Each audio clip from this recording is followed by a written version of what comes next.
Hello नमस्कार दोस्तों, स्वागत है हमारे इस यूट्यूब चैनल इंडियन एग्जाम में। दोस्तों, आज हमने रीजनिंग के 20 महत्वपूर्ण क्वेश्चनों को लिए हैं, जो इस टाइप के क्वेश्चन आपको किसी भी कम्पिटिटिव एग्ज़ाम में देखने को मिल सकते हैं। तो दोस्तों, आप लोग वीडियो को अंत तक देखिए और अपने दोस्तों को भी शेयर कर दीजिए, ताकि इससे आप लोगों को लाभ हो सके। और दोस्तों, ये प्रैक्टिस सेट नंबर 35 है। अगर आप लोग 34 नहीं देखे हैं तो हम इसका प्लेलिस्ट बना दिए हैं, आप लोग प्लेलिस्ट में जाकर देख सकते हैं। दोस्तों, ये क्वेश्चन PYQ है, जो RPF NTPC और SSC GD के लिए अति महत्वपूर्ण है। तो दोस्तों, आइए क्लास को शुरू करते हैं और देखते हैं हम लोग पहला प्रश्न। हमारा पहला प्रश्न है, तो दोस्तों हमारा पहला प्रश्न है, कह रहा है कि नीचे दिए गए विकल्पों में से संबंधित संख्या को चुनिए। देखिए दोस्तों, ये काफ़ी आसान क्वेश्चन है और इस टाइप के एक क्वेश्चन आपको हर एग्ज़ाम में देखने को मिल जाते हैं। तो दोस्तों, आप लोग वीडियो रोकिए और खुद से इस क्वेश्चन को हल कीजिए और हमारे साथ इन पूरे 20 क्वेश्चनों को भी हल कीजिए और हमें कमेंट बॉक्स में लिख कर बताइए कि आप लोगों ने 20 में से कितने का सही उत्तर दिया है। देखिए दिया है दोस्तों, ये 64 है, ये 8 है। दोस्तों, अगर मैं 8 का वर्ग कर दूं तो 8 में 8 का गुणा करूंगा तो 8 का 64 मिलेगा।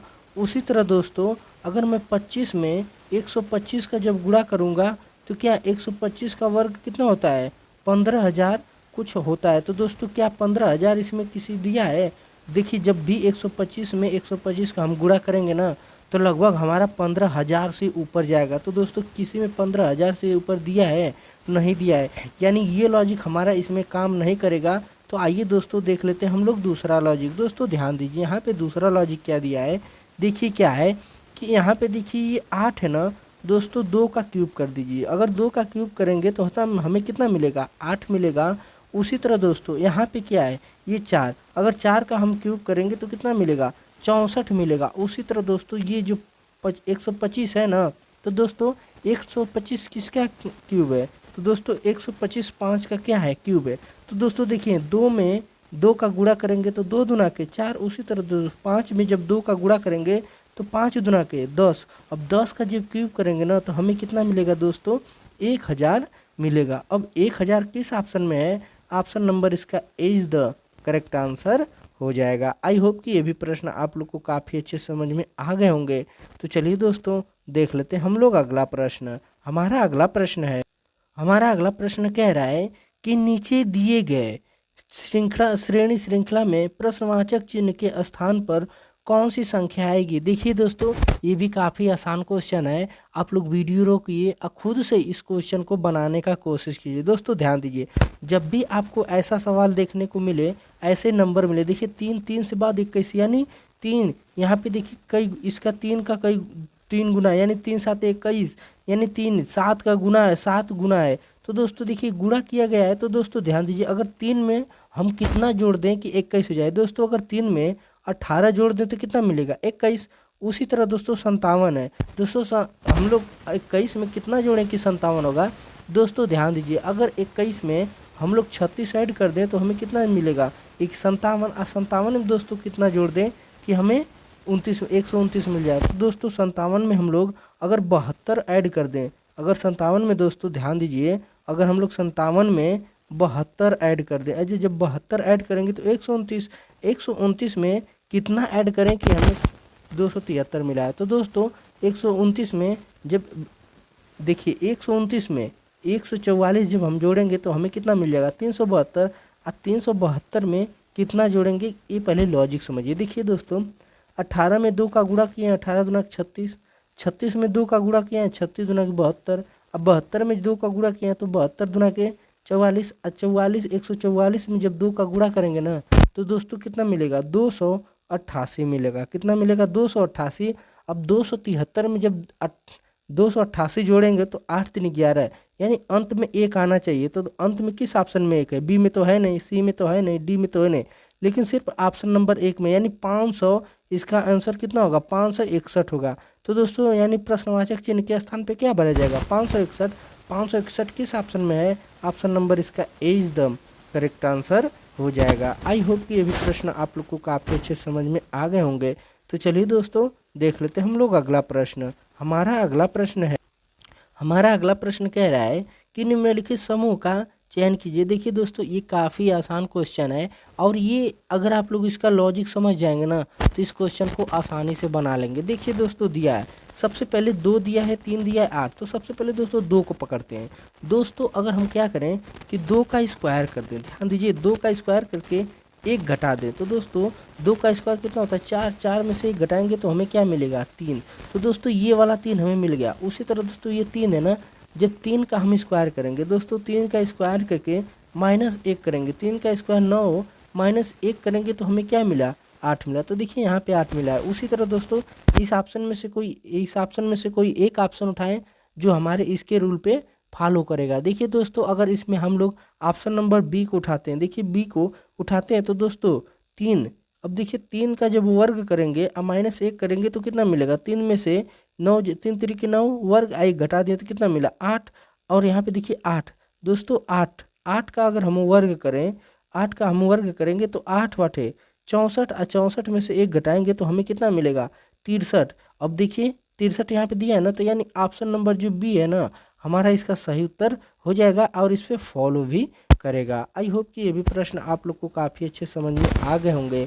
तो चलिए दोस्तों देख लेते हैं हम लोग अगला प्रश्न। दोस्तों हमारा अगला प्रश्न नंबर 4 है। कह रहा है यदि काऊ का मान 198 है तथा सन का मान 326 है तो रैट का मान क्या होगा। दोस्तों ध्यान दीजिए, जब भी ऐसे क्वेश्चन मिले तो जो ये अक्षर दिया है ना सबके पहले प्लेस वैल्यू लिख लें। देखिए सी का प्लेस वैल्यू कितना होता है 3, दोस्तों ओ का प्लेस वैल्यू कितना होता है 15, तो 1 और 5 यानी 15 है तो हम अलग कर दिए हैं। तो डब्लू का प्लेस वैल्यू कितना होता है दोस्तों 23, 2 और +3। देखिए डब्लू का प्लेस वैल्यू होता है 23, लेकिन हम अलग कर लिए। तो दोस्तों जब इस पूरे को जोड़ेंगे ना तो हमें कितना मिलेगा 14। और जब दोस्तों 14 का वर्ग करके प्लस जोड़ 2 जोड़ेंगे तो हमें कितना मिलेगा 198 मिलेगा। कितना मिला 198, तो वही 198 दिया है। उसी तरह दोस्तों ये सन है ना, एस का प्लेस वैल्यू दोस्तों कितना होता है 19 होता है। कितना होता है दोस्तों ध्यान दीजिए 19, तो हम अलग अलग कर लिए 19 हो गया। प्लस यू का प्लेस वैल्यू दोस्तों कितना होता है, तो यू का प्लेस वैल्यू दोस्तों 21 होता है, तो मैं इन सबको अभी इसको भी अलग कर लिया। एन का प्लेस वैल्यू दोस्तों कितना होता है, तो एन का प्लेस वैल्यू दोस्तों होता है 14, इसको भी मैं अलग कर लिया। सबको जोड़ लेते हैं। देखिए 9 1 10 2 12 13 14 15 16 17 18, 18 हो गया ना दोस्तों। 18 का वर्ग करेंगे तो हमें कितना मिलेगा 324 मिलेगा। 324 में 2 जोड़ेंगे तो कितना मिलेगा 326 मिला। उसी तरह दोस्तों जब इसको हल करेंगे आर देखिए आर का प्लेस वैल्यू कितना होता है दोस्तों 18 होता है, तो इसको अलग कर लिए। ए का प्लेस वैल्यू 1 और प्लस टी है, टी का प्लेस वैल्यू दोस्तों कितना होता है, तो दोस्तों ध्यान दीजिए टी का प्लेस वैल्यू हमारा कितना होता है, तो देखिए कि दोस्तों कितना होता है, तो दोस्तों टी का प्लेस वैल्यू कितना होता है 20 होता है। जब इस पूरे को जोड़ेंगे ना तो देखिए 8 1 9, 9 1 10 और 10 2 12, तो दोस्तों जब 12 का हम वर्ग करेंगे तो हमें कितना मिलेगा 144 मिलेगा। अब प्लस इसमें 2 जोड़ेंगे तो हमें कितना मिलेगा दोस्तों 146 मिला। अब 146 किस ऑप्शन में है, ऑप्शन नंबर इसका सी इज द करेक्ट आंसर हो जाएगा। आई होप कि ये भी प्रश्न आप लोग को काफ़ी अच्छे समझ में आ गए होंगे। तो चलिए दोस्तों देख लेते हैं हम लोग अगला प्रश्न। हमारा अगला प्रश्न है प्रश्न नंबर 5 है। कह रहा है नीचे दिए गए विकल्पों में से संबंधित संख्या ज्ञात कीजिए। देखिए दोस्तों ये काफ़ी आसान क्वेश्चन है, आप लोग वीडियो को रोकिए और खुद से इस क्वेश्चन को बनाने का कोशिश कीजिए। देखिए दोस्तों क्या दिया है, अगर दोस्तों इसको हम हल करें, देखिए ये 16 दिया है ना, 16 का संबंध 106 से है। देखिए 16 से ये बहुत आगे है, यानी इसमें गुणा किया जा रहा है। अगर 16 का वर्ग करूँ भी तब भी इतना नहीं आएगा, क्योंकि 16 का वर्ग 256 होता है। तो यानी इसमें देखिए लॉजिक लगाते हैं। देखिए दोस्तों लॉजिक क्या है, ये 16 है ना, तो 16 में से -6 करेंगे तो कितना मिलेगा 10, और 10 का स्क्वायर करेंगे तो कितना मिला 100, और 100 में +6 फिर क्या करेंगे जोड़ेंगे तो हमें कितना मिलेगा दोस्तों 106 मिला। 106 मिला। देखिए इसकी लॉजिक समझ जाएंगे तो इस क्वेश्चन को आसानी से बना लेंगे। उसी तरह दोस्तों इसका निकालते हैं। देखिए यहाँ पे दिया है 10, 10 में से 6 घटाएंगे तो हमें कितना मिलेगा दोस्तों 4, यानी 4 का जब वर्ग करेंगे दोस्तों ध्यान दीजिए, जब यहाँ पे हम क्या करेंगे कि 4 का जब वर्ग करेंगे तो 4 चौको कितना होगा 16, और 16 में फिर 6 जोड़ देंगे तो कितना मिलेगा दोस्तों, 22 मिला, यानी वही 22 यहाँ पे दिया हुआ है। उसी तरह दोस्तों 11 है, 11 में से 6 घटाएंगे तो कितना मिलेगा, 5। अब 5 का जब वर्ग करेंगे दोस्तों कितना मिलेगा, 25। अब 25 में जब 6 जोड़ेंगे तो हमें कितना मिलेगा, 31 मिलेगा। कितना मिला, 31। अब 31 किस ऑप्शन में है, ऑप्शन नंबर इसका ए इज द करेक्ट आंसर हो जाएगा, यानी प्रश्नवाचक चिन्ह की जगह पे क्या भरा जाएगा, 31 भरा जाएगा। आई होप कि ये भी प्रश्न आप लोग को काफ़ी अच्छे समझ में आ गए होंगे। तो चलिए दोस्तों देख लेते हैं हम लोग अगला प्रश्न। हमारा अगला प्रश्न है, कह रहा है कि नीचे दिए गए आकृति में अक्षर के ए यानी अक्षर ए के विपरीत कौन सा संख्या अक्षर होगा। देखिए दोस्तों हमसे पूछा है अक्षर ए के विपरीत, यानी ए के विपरीत हमसे पूछा है कौन सा संख्या होगा। दोस्तों ध्यान दीजिए, जब भी ऐसे क्वेश्चन मिले, ऐसे पासे में मिले तो दोस्तों 2 अंक को कॉमन ढूंढिए। देखिए इसमें भी 3 है, इसमें भी 3 है, तो इसको पकड़िए क्लॉकवाइज लेकर घूम जाइए, इसको भी पकड़िए क्लॉकवाइज लेकर घूम जाइए। तो इसको लिखेंगे 3 2 ए। उसी तरह दोस्तों यहाँ पे लिखेंगे 3 सी बी। तो दोस्तों हमसे पूछा क्या है, ए के विपरीत पूछा है ना। तो दोस्तों देखिए डू के विपरीत क्या है, सी है, ए के विपरीत क्या है, बी है। तो हमसे पूछा क्या है, ए का विपरीत क्या है दोस्तों, बी है। तो B is the correct answer हो जाएगा। आई होप कि ये भी प्रश्न आप लोग को काफ़ी अच्छे समझ में आ गए होंगे। तो चलिए दोस्तों देख लेते हैं हम लोग अगला प्रश्न। हमारा अगला प्रश्न है, प्रश्न नंबर 7 है, कह रहा है नीचे दिए गए विकल्पों में से संबंधित शब्द को चुनिए। देखिए दोस्तों ये काफ़ी आसान क्वेश्चन है। देखिए दिया है अगर खेत का संबंध किसान से है तो वर्कशॉप का संबंध किससे होगा। देखिए दोस्तों खेत में कौन काम करने जाएगा, यानी खेत में कौन रहेगा, किसान रहेगा ना। उसी तरह दोस्तों वर्कशॉप, यानी वर्कशॉप पे क्या रहेगा, यानी देखिए किसान की बात क्या है, किसान एक इंसान है, तो वर्कशॉप पे क्या होना चाहिए, यानी इंसान ही होना चाहिए। तो दोस्तों क्या होगा, क्यों कौन होना चाहिए दोस्तों, यहाँ पे होना चाहिए, कौन होना चाहिए दोस्तों, मैकेनिक होना चाहिए। कौन होना चाहिए, मैकेनिक, क्योंकि मैकेनिक ही गाड़ी बनाता है। उसी तरह खेत में ही किसान काम करता है ना। तो मैकेनिक किस ऑप्शन में है, ऑप्शन नंबर इसका सी इज द करेक्ट आंसर हो जाएगा। आई होप कि ये भी प्रश्न आप लोग को काफ़ी अच्छे समझ में आ गए होंगे। तो चलिए दोस्तों देख लेते हैं हम लोग अगला प्रश्न। हमारा अगला प्रश्न है, कह रहा है कि नीचे दिए गए आकृति को पूरा कीजिए। देखिए दोस्तों ये प्रश्न आकृति दिया है, इस आकृति में से कौन सा आकृति उठाएं जो यहाँ पे सेट हो जाए। तो दोस्तों सबसे पहले ध्यान दीजिए, सबसे पहले हम लोग क्या करें, यहाँ पे देखिए 2 गो पाई आया है ना। तो देखिए क्या किस किस में, यानी ऑप्शन नंबर ए में एगो है, तो ये तो होगा नहीं, तो यानी देखिए ये तो हुआ नहीं। अब देखिए इसके बीच में क्या है, बिंदु है ना, बीच में है, तो देखिए ऑप्शन नंबर बी में क्या है, इस दूसरे वाले में है, तो ये भी नहीं होगा।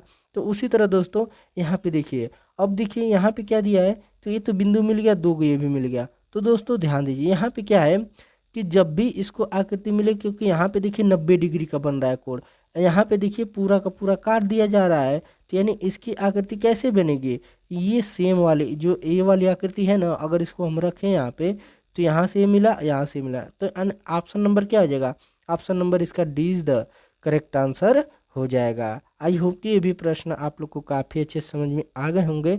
तो चलिए दोस्तों देख लेते हैं हम लोग अगला प्रश्न। हमारा अगला प्रश्न है, कह रहा है नीचे दिए गए विकल्पों में से विषम शब्द ज्ञात कीजिए। देखिए दोस्तों ये काफ़ी आसान क्वेश्चन है। जैसे दिया है बढ़ई, चित्रकार, वास्तुकार और नौकरी। दोस्तों ध्यान दीजिए ये क्या है कि बढ़ई हो गया, चित्रकार हो गया, वास्तुकार हो गया, ये क्या है, व्यवसायी है, व्यवसायी यानी व्यवसाय करने वाले हैं। लेकिन नौकरी जो है ना, नौकरी एक पेशा होता है, यानी हमारा अलग क्या है, option number D is the correct answer हो जाएगा। आई होप कि ये भी प्रश्न आप लोग को काफ़ी अच्छे समझ में आ गए होंगे। तो चलिए दोस्तों देख लेते हैं हम लोग अगला प्रश्न। हमारा अगला प्रश्न है, प्रश्न नंबर 10 है, कह रहा है नीचे दिए गए खुले पासे को आपस में जोड़ने पे सही प्रश्न उत्तर क्या होगा। देखिए दोस्तों हमसे पूछा है जब ये आपस में पासा बनाएंगे तो सबसे पहले ध्यान दीजिए 2 के विपरीत क्या है, 4 है, 1 के विपरीत 6 है और 3 के विपरीत 5 है। तो दोस्तों ध्यान दीजिए 1 के विपरीत क्या है, 4 है, 2 के विपरीत क्या है, 4 है, 1 के विपरीत क्या है, 6 है और 5 के विपरीत क्या है, 3 है। तो दोस्तों ध्यान दीजिए ये दोनों एक साथ नहीं आ सकते, ये दोनों एक साथ नहीं आ सकते, ये दोनों एक साथ एक पासे में नहीं आ सकते। देखिए दोस्तों 6 1 दिया है ना, तो 6 1 ऑप्शन नंबर ए में देखिए 6 है 1 है, यानी दोनों साथ है, ये तो होगा नहीं। उसी तरह दोस्तों 5 और 3 देखिए ऑप्शन नंबर बी में दिया है, यानी ये भी नहीं होगा।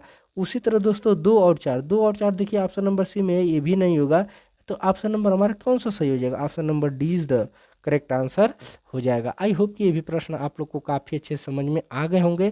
तो चलिए दोस्तों देख लेते हैं हम लोग अगला प्रश्न। तो हमारा अगला प्रश्न है, प्रश्न नंबर 11 है, कह रहा है नीचे दिए गए विकल्पों में से संबंधित शब्द ज्ञात कीजिए। देखिए दोस्तों ये शब्द एनोलॉजी का क्वेश्चन है और ये काफ़ी आसान क्वेश्चन होते हैं। अगर आप लोग इस क्वेश्चन को समझ जाते हैं तो इस क्वेश्चन को आप लोग आसानी से बना लेंगे। देखिए दिया है एंथ्रोपोलॉजी।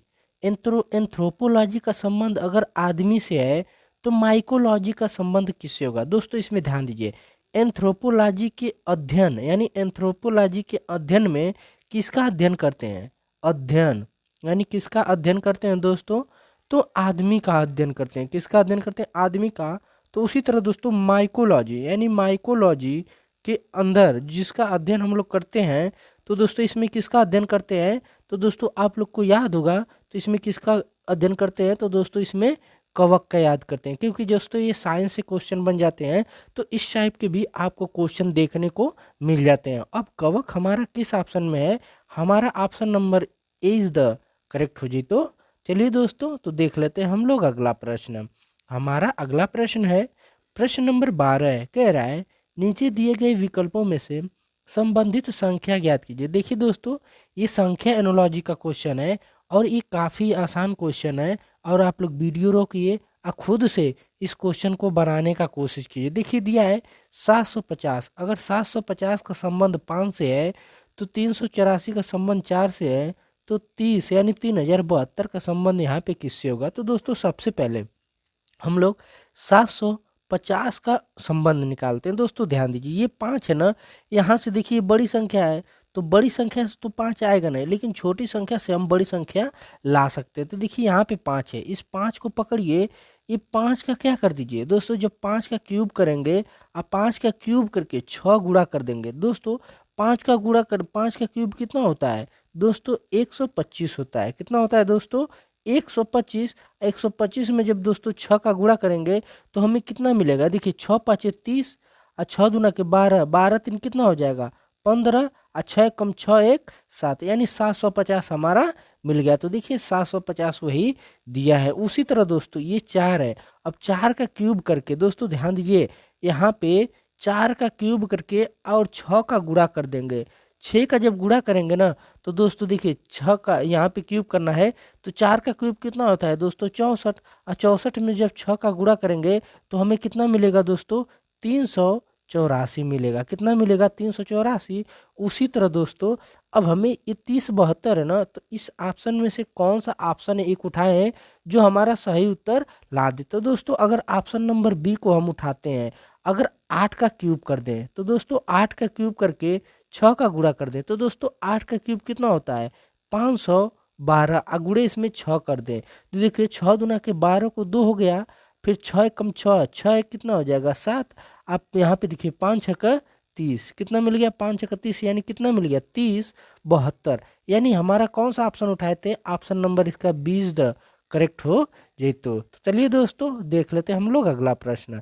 हमारा अगला प्रश्न है, कह रहा है कि नीचे दिए गए विकल्पों में से समूह का चयन कीजिए। देखिए दोस्तों ये काफ़ी आसान क्वेश्चन है, आप लोग वीडियो को रोकिए और खुद से इस क्वेश्चन को बनाने का कोशिश कीजिए। तो दोस्तों सबसे पहले क्या करेंगे ना, इस दोनों संख्याओं का हम लोग क्या करेंगे? समूह चयन करेंगे। देखिए 11 अब 20 हो गया है कितना? 341। दोस्तों याद रखिए 11 20 को कुछ ना कुछ किया है तभी यहाँ पे 341 मिला है। तो दोस्तों ध्यान दीजिए सबसे पहले क्या करेंगे ना, 20 यहाँ पे देखिए 20 प्लस 11 ये दोनों को जोड़ के, और जब दोनों जोड़ लेंगे तो देखिए जब दोनों जोड़ेंगे तो हमें कितना मिलेगा? 31 मिलेगा। कितना मिला? 31। इस 31 में इसी 11 का क्या करेंगे? गुणा कर देंगे। क्या करेंगे दोस्तों? 11 का जब गुणा करेंगे तो हमें कितना मिलेगा दोस्तों? 341 मिला। कितना मिला? 341। उसी तरह दोस्तों ये 25 और 33 है ना, इसको क्या करेंगे? 25 प्लस 33 दोनों को जोड़ लेंगे। क्या, जब दोनों को जोड़ेंगे तो हमें कितना मिलेगा? देखिए दोस्तों, जब दोनों को जोड़ेंगे ना तो हमें कितना मिलेगा? 5 3 8 मिलेगा और 3 2 5 यानी 58। 58 में फिर देखिए 11 का गुणा करेंगे। जब 58 में 11 का गुणा करेंगे तो दोस्तों कितना मिलेगा?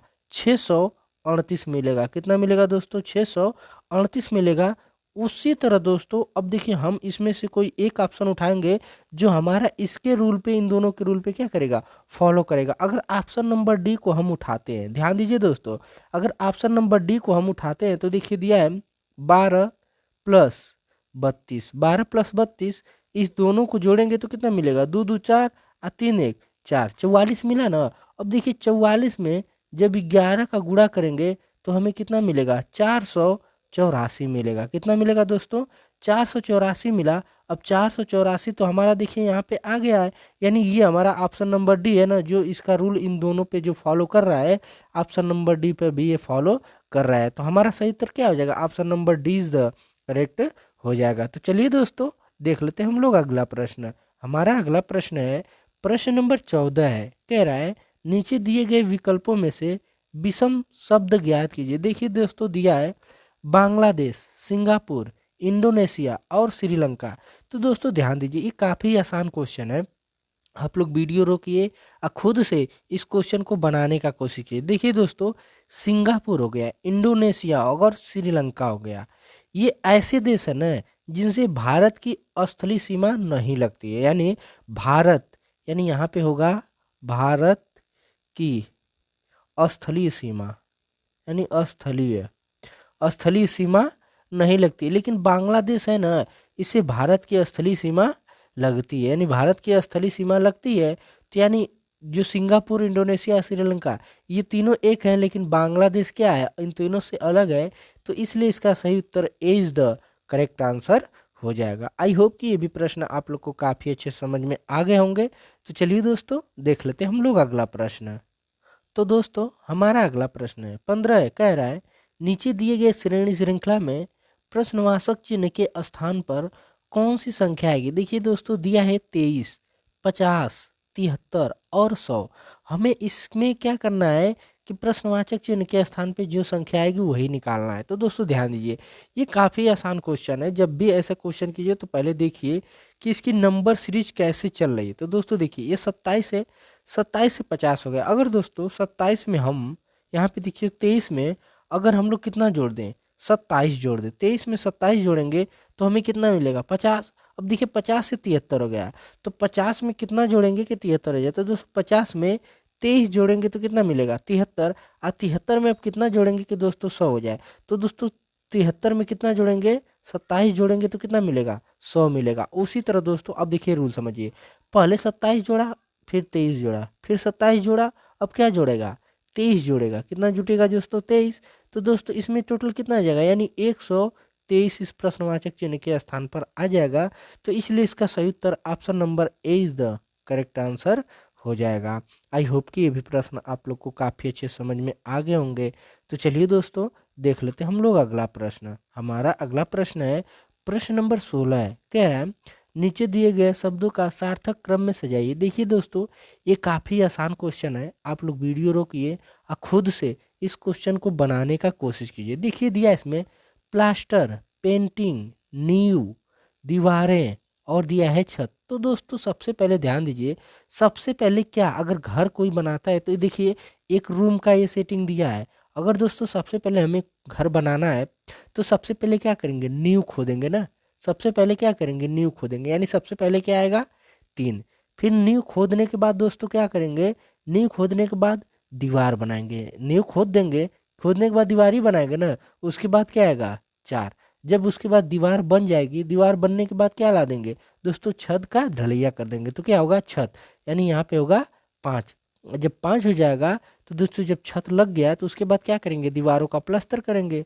तो एक हो गया। फिर उसके बाद पेंटिंग करेंगे। तो दोस्तों 34 51 2, 34 51 2 किस ऑप्शन में है? ऑप्शन नंबर इसका D is the correct answer हो जाएगा। आई होप कि ये भी प्रश्न आप लोग को काफ़ी अच्छे समझ में आ गए होंगे। तो चलिए दोस्तों देख लेते हैं हम लोग अगला प्रश्न। तो दोस्तों हमारा अगला प्रश्न है। कह रहा है नीचे दिए गए आकृति में कितने गुलाबी न तो हरे हैं और न ही पीले हैं। दोस्तों ध्यान दीजिए, इसमें पूछा है ना कितने गुलाबी, जो गुलाबी रंग है ना, कितने गुलाबी न तो हरे हैं न तो पीले हैं। तो दोस्तों ध्यान दीजिए, ये हो गया येलो, ये हो गया येलो, और ये हो गया दोस्तों पिंक, और दोस्तों ये हो गया हरा। हमसे पूछा है कि कितने गुलाबी ऐसे हैं जो न तो हरे हैं और न ही पीले, यानी ना ही हमें पीला चाहिए ना ही हरा चाहिए, बस गुलाबी चाहिए। तो दोस्तों देखिए, हरा तो चाहिए नहीं, ये हरा को लेंगे नहीं, येलो तो लेंगे नहीं, और दोनों होना भी नहीं चाहिए तो दोनों चाहिए भी नहीं। तो पिंक कितने हैं? 10, यानी सबसे अलग कौन है? पिंक है, अलग है, कितना है? 10। अब 10 किस ऑप्शन में है? ऑप्शन नंबर इसका D is the correct answer हो जाएगा। आई होप कि ये भी प्रश्न आप लोग को काफ़ी अच्छे समझ में आ गए होंगे। तो चलिए दोस्तों, देख लेते हैं हम लोग अगला प्रश्न। हमारा अगला, तो दोस्तों प्रश्न नंबर 18 है, कह रहा है नीचे दिए गए आकृति में दर्पण प्रतिबिंब ज्ञात कीजिए। देखिए दोस्तों, हमें इसका दर्पण प्रतिबिंब निकालना है। देखिए ये आकृति इधर दिया है ना, इस आकृति को जब उठाकर हम इस दर्पण के सामने लाएंगे, दर्पण पे करेंगे, तो ध्यान दीजिए जो ये डॉट है ना, डॉट यहाँ पे चला आएगा। तो यानी आकृति ऐसे है, डॉट यहाँ पे चला आएगा, और जो ये रेखा है ना दोस्तों, ये घूमकर ऐसे हो जाएगा, यानी ऐसे हो जाएगा। और जो ये बी जी है ना, तो दोस्तों जी कुछ इस प्रकार में बनेगा, यानी इस प्रकार का उल्टा बनेगा। और जो बी है ना, बी कुछ इस प्रकार बनेगा। तो देखिए ये डॉट यहाँ पे है, तो डॉट देखिए इसमें बी में तो है नहीं, और देखिए यहाँ पे डी में तो हो नहीं। तो ध्यान दीजिए, यहाँ पे देखिए बी जैसे जी बना है यहाँ पे ना, तो जी बना है इसी तरह, तो यानी सी भी नहीं होगा। तो ऑप्शन नंबर बस इसका ए इज द करेक्ट आंसर हो जाएगा। आई होप कि ये भी प्रश्न आप लोग को काफ़ी अच्छे समझ में आ गए होंगे। तो चलिए दोस्तों, देख लेते हैं हम लोग अगला प्रश्न। हमारा अगला प्रश्न है प्रश्न नंबर 19 है, कह रहा है नीचे दिए गए विकल्प में से संबंधित शब्द ज्ञात कीजिए। जैसे दिया है जापान का संबंध अगर टोक्यो से है तो भूटान का संबंध किससे होगा। देखिए दोस्तों, जापान की राजधानी, ये तो काफ़ी आसान है दोस्तों। जापान की राजधानी क्या है? टोक्यो। तो उसी तरह दोस्तों भूटान की राजधानी क्या हो जाएगी? तो दोस्तों आप लोग को सबको मालूम होगा, क्या होगा? थिम्पू होगा। क्या होगा दोस्तों? थिम्पू। अब थिम्पू किस ऑप्शन में है? ऑप्शन नंबर इसका ए इज द करेक्ट आंसर हो जाएगा। आई होप कि ये भी प्रश्न आप लोग को काफ़ी अच्छे समझ में आ गए होंगे। तो चलिए दोस्तों, देख लेते हैं हम लोग अगला प्रश्न। हमारा अगला प्रश्न है प्रश्न नंबर 20 है, कह रहा है नीचे दिए गए पासे में दो के विपरीत कौन सी संख्या होगी। देखिए दोस्तों, इसमें दो के विपरीत निकालना है। तो दोस्तों ध्यान दीजिए, चार यहाँ पे देखिए 4 और 5 एक सामने दिया है ना, 4 और 5 यहाँ पे एक दोनों के सामने दिया है ना। तो दोस्तों दो को पकड़िए, ध्यान दीजिए, दो को पकड़िए, यानी 4 का विपरीत 5 है या 5 का विपरीत 4 है। तो जाहिर सी बात है, दो का विपरीत क्या होगा दोस्तों? 3 होगा। क्या होगा दोस्तों? 3 होगा। तो हमारा सही उत्तर क्या हो जाएगा? Option number D is the correct answer हो जाएगा। आई होप कि ये भी प्रश्न आप लोग को काफ़ी अच्छे समझ में आ गए होंगे। तो दोस्तों मिलेंगे हम आप लोगों से अगली वीडियो में, तब तक के लिए जय हिंद, वंदे मातरम।